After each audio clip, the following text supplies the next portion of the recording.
Traders diary में स्वागत है आपका। नमस्कार, मैं हूं आशीष चतुर्वेदी और नमस्कार, मैं हूं आपके साथ कुशल गुप्ता। कारोबारी हफ्ते का है आखिरी दिन और अगर हम अभी एसजीएक्स निफ्टी के इंडिकेशंस देखें तो जब शुरुआत हुई थी आशीष तो करीब 30-40 अंकों की तेजी के साथ हम देख पा रहे थे कि यहां पर अच्छे गेन्स बनते हुए नजर आ रहे थे और ये गेन्स होल्ड अप होते हुए दिख रहे हैं। इनफैक्ट यहां पर और तेजी हमें फर्दर बनती हुई नजर आ रही है। करीब 90 अंकों की तेजी एसजीएक्स निफ्टी में अब हम ऑलरेडी देख रहे हैं और कहीं ना कहीं जो एशियन मार्केट से क्यूज आ रहे हैं वो काफी पॉजिटिव है। चाहे आप निकाई देखिए, कॉस्पी देखिए, उन दोनों इंडाइसेस में काफी अच्छी तेजी बनती हुई नजर आई है। शांघाई भी ऑलमोस्ट अगर आप देखें तो फ्लैट से पॉजिटिव साइड पर ट्रेड करते हुए दिख रहे हैं, बट निकाय और साथ ही हैंगसेंग में करीब 1-1.25% की तेजी आती हुई नजर आ रही है। तो एशियन मार्केट्स तो पॉजिटिव है। इनफैक्ट निचले स्तरों से अमेरिकी बाजारों में भी अच्छी खरीदारी लौटती हुई दिखी। इनफैक्ट मिड पॉइंट से अगर हम देखें तो यहां पर अमेरिकी बाजार ने अच्छा यू टर्न लिया था और करीब निचले डाउ जोन्स ने दिखाई। नैस्डैक में भी अच्छा रुझान था।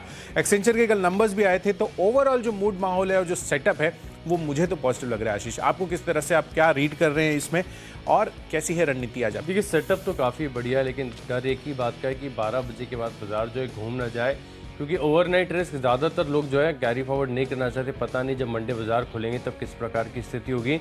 तेज़ी काफ़ी बढ़िया और कल के सत्र में जो विप्सॉज हमने देखे कि फ्लैश में 150 पॉइंट की गिरावट और उसके बाद 200 पॉइंट की रिकवरी, काफ़ी इंटरेस्टिंग सेशन था। लेकिन इसके साथ देखें तो जो कल की तेज़ी आई है, हल्की सी तेज़ी है, कोई बड़ी तेज़ी नहीं, लेकिन स्टॉक्स ने चलना शुरू कर दिया है।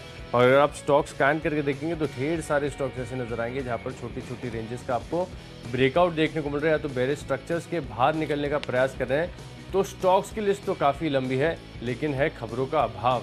अगर खबरों के लिहाज से देखें तो पूरा हफ्ता बहुत ही ड्राई देखने को मिला है। डोमेस्टिक ट्रिगर्स जो हैं, क्यूज जो हैं, वो कुछ ज़्यादा देखने को नहीं मिल रहे। अंतर्राष्ट्रीय बाजार में आप देखिए कि डाउ कैसा बंद हुआ, इसके हिसाब से पूरे दिन आपको भारतीय बाजारों की चाल देखने को मिलेगी। लेकिन कल एक बार अगर आप देखें तो शॉर्ट कवरिंग के चलते बाजार में तेजी आई, इसके बाद जो झटका है उसके बाद भी खरीदारी देखने को मिली। तो खरीदारी करने में लोगों का कंफर्ट अब दोबारा आ रहा है। बिल्कुल, एसजीएक्स निफ्टी आपको 100 अंकों की तेजी दिखा रहा है। तो इसी ट्रेंड के साथ जाएंगे और आज 10 के 10 जो स्टॉक्स हैं मेरे पास खरीदारी वाले और छोटे स्टॉक्स पर फोकस मेरा ज्यादा है। बिल्कुल, आपने बिकवाली वाला कोई चुना है? बिल्कुल, कोई भी बिकवाली वाला काउंटर तो नहीं दिख रहा है आशीष, क्योंकि ओवरऑल जो सेटअप दिख रहे हैं और जिस तरह के स्पाइक्स हमें ऑटोज और खासकर बैंकिंग स्पेस में आते हुए नजर आ रहे हैं वो डेफिनेटली अच्छा क्यूज क्रिएट कर रहे हैं। तो फिर मैं बताऊं कैश का स्टॉक? बिल्कुल, कैश का स्टॉक है जोमैटो। यहाँ पर करिए खरीदारी। और ये स्टॉक ऐसे जोमैटो हो गया न्यू एज आईपीओ पे अब फोकस बढ़ता जा रहा है। पेटीएम भी आपने दिया था, अभी जोमैटो भी दे रहे हैं। कुछ इनकी कोई चर्चा नहीं कर रहे। देखिए, गिरने में सबसे पहले आगे थे, लेकिन अब जब बाजार की रिसेंट गिरावट आई है ना, इनमें इनकी इतनी जबरदस्त पिटाई नहीं हुई। इससे पहले ये सारे स्टॉक्स करेक्ट हो गए और यहाँ पर अगर आप देखें तो धीरे धीरे जो है रिकवरी आ रही है। और जोमैटो का भी अगर आप देखें तो थियोरेटिकली देख रहा था कि करीब 78 के आसपास का जो है टारगेट निकल कर आ रहा है। 76 का तो प्राइस ही था। हाँ, आई थिंक वो पहुंचता हुआ इशू प्राइस जो है वो पहुंचता हुआ नजर आएगा। और इसके ऊपर एक बार निकल गया ना तो फिर से एक बस क्रिएट होगा। हालांकि वो एक डाउनिंग बॉटम की बात करते हैं ना कि आईपीओ के ऊपर खुला, फिर नीचे गिरावट आई, फिर रिकवरी आई, वो वैसा केस नहीं है इसमें तो, क्योंकि सीधी डाउनफॉल गिरावट थी। लेकिन अच्छा है, स्टॉक बढ़िया है। 76 रुपये का लक्ष्य है। ट्रेडिंग पोजीशन है, फंडामेंटली मैं नहीं जानता हूँ क्या है कैसा है, लेकिन 66-50 रुपये का जो है आप लगा लीजिए स्टॉप लॉस और ट्रेडिंग पोजीशन जो है होल्ड कीजिए।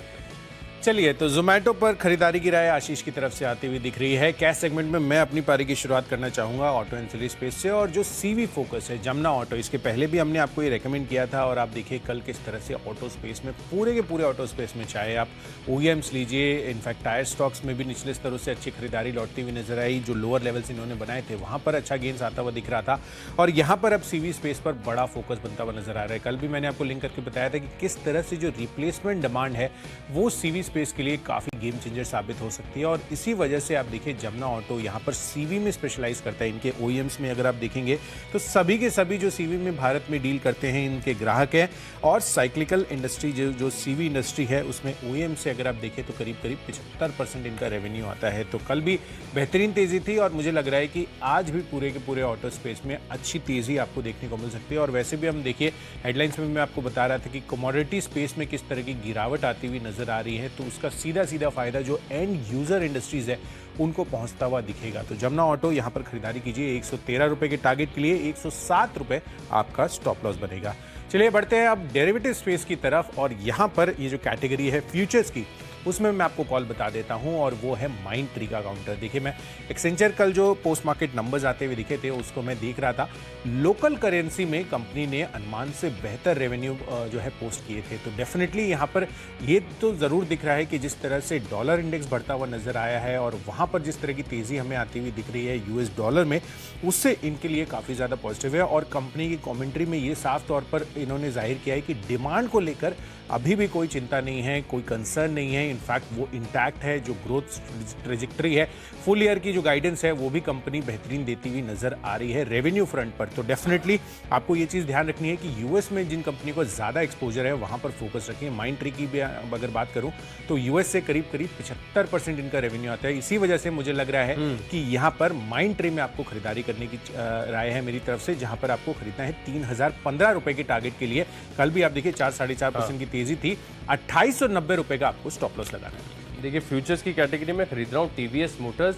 ऑटो स्टॉक्स में बहुत बेहतरीन ब्रेकआउट है। स्टॉक लगातार मेरे रडार पर बना भी हुआ था। यहाँ पर स्ट्रक्चरल ब्रेकआउट देखने को मिल रहे हैं और अब ऑटो पूरा पैक बहुत बढ़िया है। इनफैक्ट निफ्टी ऑटो का अगर आप वीकली चार्ट देखेंगे तो आपको नजर आएगा कि अब हो सकता है कि जो प्रीवियस हाइज हैं वो भी टूटते हुए नजर आए। आज ढेर सारी ब्रोकरेज रिपोर्ट्स भी आएंगी तो बाजार में इसका भी असर होगा।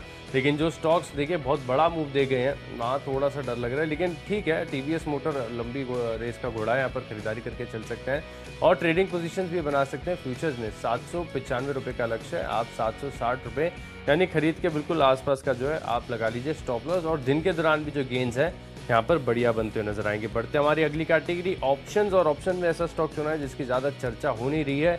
एक बड़ी गिरावट के बाद थोड़ा सा स्टॉक जो है अब रिवर्सल के संकेत दे रहा है, वो है नाम India. Nippon life asset management company जो है, यहाँ पर आपको जो है 280 रुपये की कॉल ऑप्शन है, इसमें खरीदारी करनी है। लेकिन अगर आप क्लोजिंग के हिसाब से देखिए, मैंने आपको टारगेट प्राइस और स्टॉप लॉस बता दिए। दिन के दौरान आपको वैल्यू कैलकुलेट भी करनी पड़ेगी, क्योंकि मैं देख रहा हूँ कि ज़्यादा लिक्विडिटी है नहीं, तो उसका भी आपको ध्यान रखना होगा। ऑप्शंस की वैल्यू कैलकुलेट करके डालेंगे तो आपको ज़रूर फिल मिल जाएगा।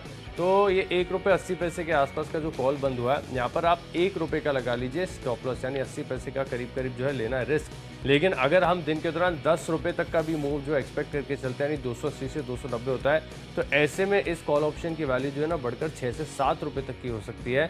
0.7 का भी डेल्टा अगर आप कैलकुलेट करके देखेंगे तो ₹6 में कंजर्वेटिव बेसिस पर आपको बता रहा हूँ बहुत बढ़िया शानदार गेंस यहाँ पर देखने को मिल सकते हैं, प्रोवाइडेड कि स्टॉक में एक बड़ा बाउंस आए।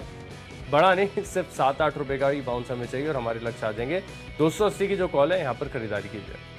बिल्कुल, तो डेफिनेटली नाम इंडिया यहाँ पर फोकस रख के चलिए। ऑप्शंस कैटेगरी में आशीष को ये पसंद आता हुआ दिख रहा है। यहाँ पर मैंने एक और दिग्गज आईटी काउंटर, इनफैक्ट बाजार का सबसे बड़ा दिग्गज आईटी काउंटर टीसीएस, ये स्टॉक भी चुना है। इनफैक्ट अगर आप देखें तो बाजार में अगर वॉलिटिलिटी भी आती है तो टीसीएस आप डेफिनेटली इसको ऑप्शन स्ट्रैटेजी के हिसाब से, अगर आज ये टारगेट्स अचीव नहीं होते हैं तो डेफिनेटली आप अगले 2 से 3 दिनों के लिए भी होल्ड कर चल सकते हैं। बट जिस तरह से एक्सेंचर के नंबर्स आए हैं और जो यूएस एक्सपोजर है टीसीएस का, वो डेफिनेटली काफ़ी पॉजिटिव इनके लिए साबित हो सकता है। 3-3.5% की तेजी कल के सत्र में भी बनी थी और फर्दर तेजी यहां पर और बनती हुई नजर आ सकती है ये नंबर्स के बाद। तो 53.5 के आसपास की कॉल ऑप्शन 3300 रुपए की आपको खरीद कर चलनी है। 70 रुपए के टारगेट के लिए खरीदारी कीजिए। 45 रुपए का आपको यहां पर स्टॉप लॉस लगाना है। तो चलिए, ऑप्शंस की कैटेगरी भी हो गई है पूरी। लिस्ट को आगे बढ़ाते हैं, जानते हैं टेक्नोपेक कुशल से।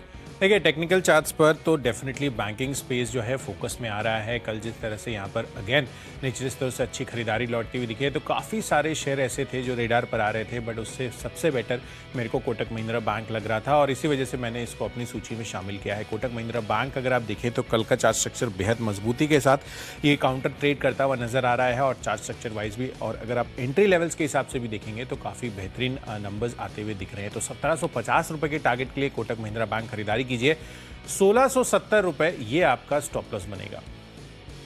तो टेक्नोपेक के लिहाज से कोटक महिंद्रा बैंक पर नजर रखेंगे। मुझे पसंद आ रहा है ऑटो पैक से फीम इंडस्ट्रीज, यहाँ पर आपको करनी है खरीदारी। कल के सत्र में देखिए, जैसे कुशल भी आपको शो की शुरुआत में बता रहे थे कि तमाम ऑटो और ऑटो एंसिलरी सबसे ज़्यादा अगर कहीं तेजी थी तो इसी पैक में थी और हम लगातार 2 दिनों से इस शो के दौरान चर्चा भी कर रहे हैं कि स्पेस पर नजर बनाई। अच्छा, ऑटो एंसिलरी तो बोला था हमने, थोड़ा ऑटो में चूक गए। हाँ ऑटो में थोड़ा सा देर हो गई, लेकिन आज हमारी लिस्ट में शामिल है तो ऑटो पैक पर नजर रखेंगे। फीम इंडस्ट्रीज यहाँ पर भी देखिए 7% का बड़ा मूव आया है कल के सत्र में और मैं मान रहा हूँ कि कंटिन्यूएशन मूव आएगा क्योंकि महज ब्रेकआउट हुआ है और ब्रेकआउट के बाद असली तेजी और टेक्निकल जो है अब एनालिस्ट इसे आइडेंटिफाई करेंगे तो 1235 रुपये के लक्ष्य लिए ले लीजिए है आप ट्रेडिंग पोजीशन और 1156 रुपये का लगा लीजिए स्टॉप लॉस। अच्छी तेजी यहाँ पर दिन के दौरान और हो सकता है कि पूरे अगले हफ्ते के यहाँ पर टाइम पे देखने को मिले। फीम इंडस्ट्रीज मेरी तरफ से है टेक्नोपिक।